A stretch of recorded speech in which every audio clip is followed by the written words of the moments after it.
Yes. Yes. Mansoor. Mansoor. Mansoor. Okay, what was you sent me an email, right? Yes. Okay. All right. You guys are ready? Let's go. Good evening, everyone. Today we are going to talk about gas injection enhanced All oil right, recovery. guys. Two things. Please quiet. Number two, please speak up. Thank you. All right. Hello, everyone. Today we are going to talk about gas injection enhanced oil recovery. I'm Namarik, and my group members are. Matt. Jaffa. Just to give you a quick review about what we are going to talk about. First, introduction to gas injection, then description of the process, case studies, viability of the process, and at the end, conclusion to gas injection. Begin with enhanced oil recovery, defined as the process where the amount of oil can be recovered from the reservoir. The amount of oil in a given reservoir usually more than the recovery by use primary and secondary methods. This method can reduce the viscosity of oil, making it easy to flow and increase the pressure. Primary and secondary recovery methods lead to extraction of about 25% in the well, while the use of EOR increased to about 15%. There are many processes during EOR, which include thermal recovery, gas injection, chemical injection, and carbon dioxide injection. We are going to focus more on gas injection enhanced oil recovery. And now let's move on to description of the process. So for the process, first and the most important part is to start with or in the lab. And first we start with the core samples taken from the reservoir to check many factors, but what we're considering here is basically the permeability, which is important, very important for us, and the porosity. And also we need to check fluid samples. Also so many factors we need to study here, but basically we need to focus on the viscosity of the fluids available in the reservoir, whether it was a two-phase or three-phase reservoir. And the samples are processed in special equipments called PVT cells to test the fluid behavior in the reservoir. The second part is to apply a reservoir simulation or do the study part. Here we study the fluid patterns and implement them in many computers, many intelligent computers that do solve so many mathematical equations to predict the flow of the fluid in the reservoir. So here we're studying the fluid patterns and implementing them into those computers to simulate and analyze the EOR results in different injection fluid patterns. Then after that we choose the fluid pattern based on feasibility and then apply it in the field. We also need to consider something else, which is choosing the if we want to use already completed production wells in the field just to save money, or drill new wells. Based on feasibility, we will determine that, and also we need to choose the required depth, because if we look at a conventional reservoir like this geological trap, Of course, we know that by gravity, the gas and oil and water are placed like this. If we inject our gas in the gas layer, we will have this piston-like sweep efficiency, which will increase the pressure, causing gas gap, and by then increasing the reservoir pressure to push the oil and produce it. Or we can, the other option is to inject it within the oil, and something interesting here happens is that the gas molecules or the bubbles, they mix with the oil, and this is why we need to know the viscosity. It lowers the viscosity, and the gas bubbles, they pick up the oil droplets, and then they'll be produced upwards from the reservoir. Same method is applied here, but with different mechanism. Instead of going upwards,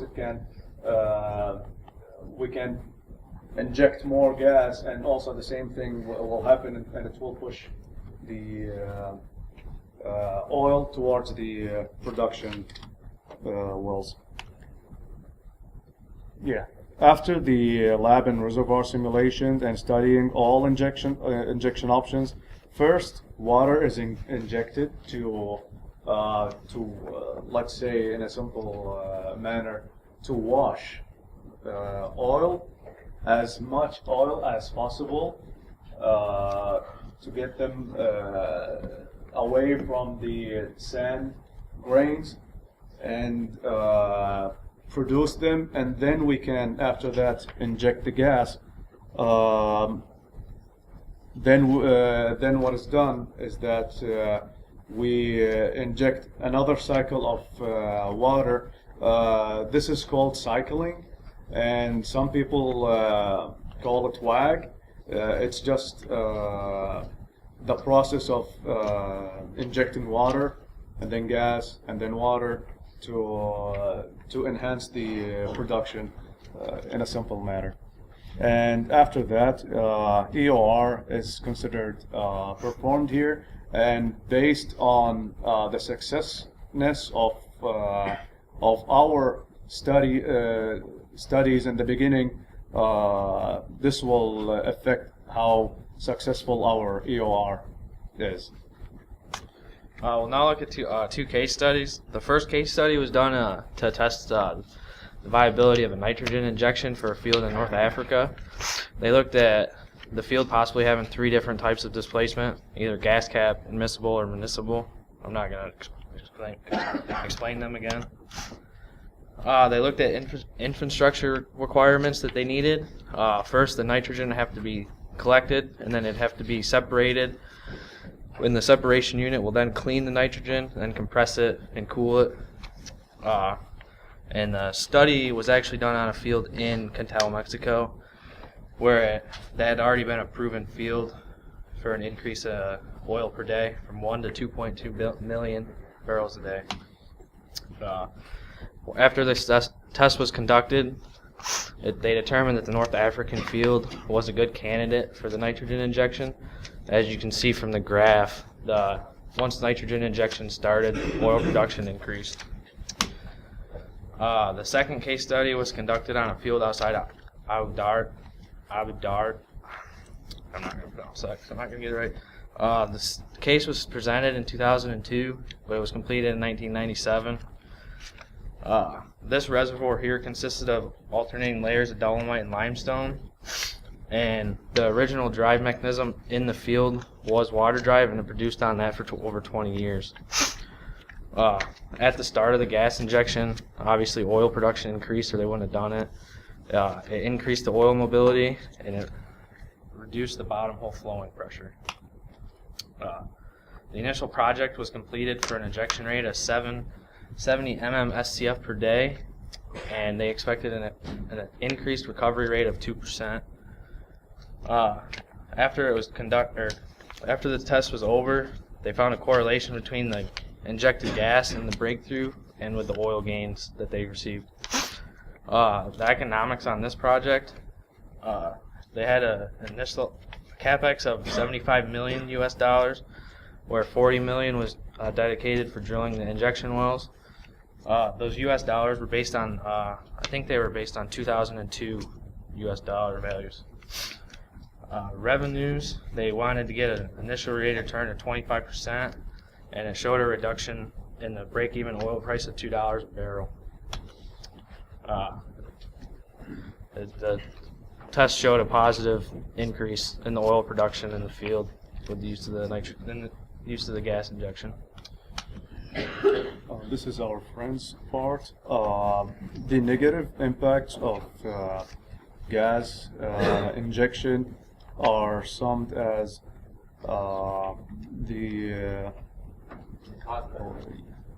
positive impacts are reduction of carbon dioxide from the atmosphere, and it also improves the reservoir pressure by increasing it, also increasing recovery efficiency, and the economic growth and increase in fuel security, also enhancement in parameters required in recovery, and the use of nitrogen saves on replacement and transportation costs.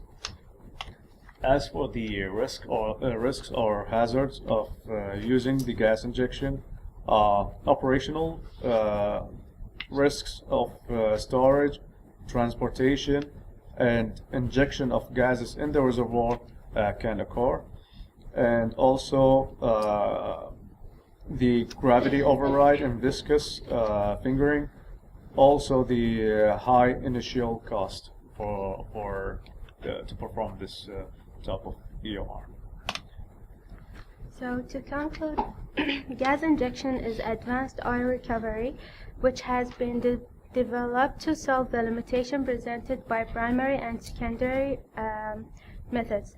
The main goal is to restore the pressure, increase the oil production, and lower the operating cost. The process involves a procedure where injected gas extracted its natural source, taken it to the oil field, and later injected back to the ground for enhanced oil recovery.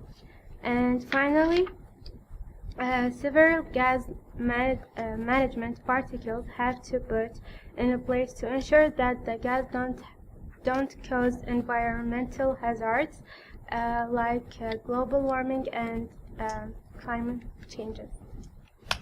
Thank you. Any questions?